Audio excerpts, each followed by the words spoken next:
We spoke to the creator of the brand new Apple TV series, Pluribus, the man behind Better Call Saul and Breaking Bad, Vince Gilligan.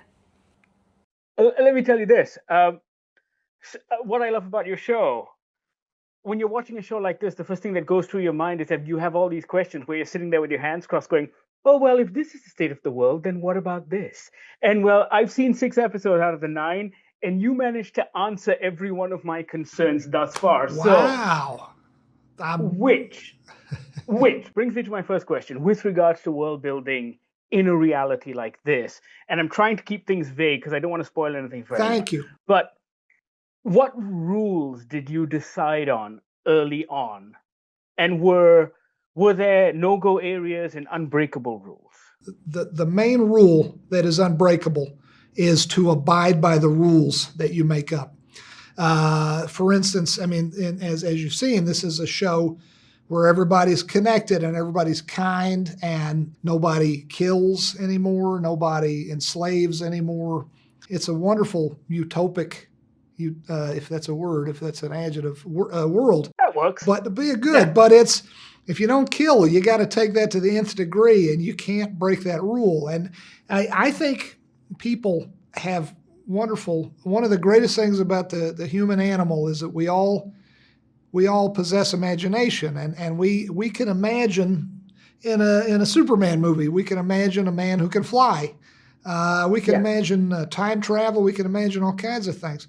But I think when you have a central conceit in a science fiction story, you have to abide by the rules that you make for yourself. That's the only hard and fast rule. You have to, when you create a world, you have to be honest and not fudge it, not change it or bend it or break it just because you've got an idea that you think would make for a great scene.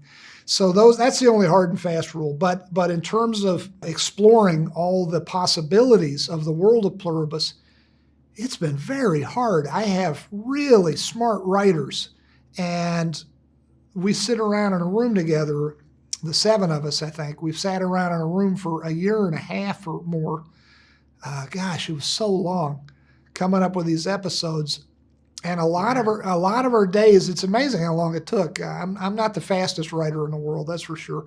But we would sit around for days on end just saying, all right, what would this world really look like? I mean, for instance, there's no vanity anymore. No one's using makeup. No one's wearing jewelry. So, we tried real hard to make sure all the extras, that you have to put makeup on people, but you want to make it look like there's not makeup on them. We got rid of rings and earrings and necklaces and stuff. You have to think about all those details. And I'm sure there were times where we forgot stuff or missed certain things, but we did our darndest to make sure we abided by the inner logic that would be dictated by a world like this. We worked real hard to keep that honest. It's very cool. I have like 30 seconds left, but let me just tell you this. Watching the series, I was questioning myself with regards to where I would stand if something like that would happen. And I don't know, very quickly, I don't know if you know this, there were these theories going around during COVID about taking the vaccine and the zombie apocalypse, etc. And I was like, and people were like, are you worried about taking the vaccine? And I kept saying to them, listen, in that situation, what makes you think I want to be a survivor? Because I don't think I do well being a survivor during a zombie apocalypse. That's a really good question. I think about that myself when I'm watching, say, The Walking Dead or The Last of Us, 2 really good shows. Right? But when you watch those shows, you don't want to be a zombie. You don't want to be a mushroom person. But with this show, I want people to be able to discuss the show and even argue over it, argue in a friendly fashion. Is this utopia? Is it dystopia? Is it a good thing? Is it the apocalypse? I like it best. I've seen my own writers in the writer's room argue over it. And I want audiences to get together in a constructive, fun, creative way and argue over, and keeping it happy, keeping it, not throwing insults at each other like a lot of what the world is now, but constructively arguing over it. I think that'd be the greatest thing in the world. I would take pleasure in that. Well, thank you very much for your time, Vince. And you are fantastic as always. And the show is an absolute blast. Oh, God bless you, man. Thank you. What the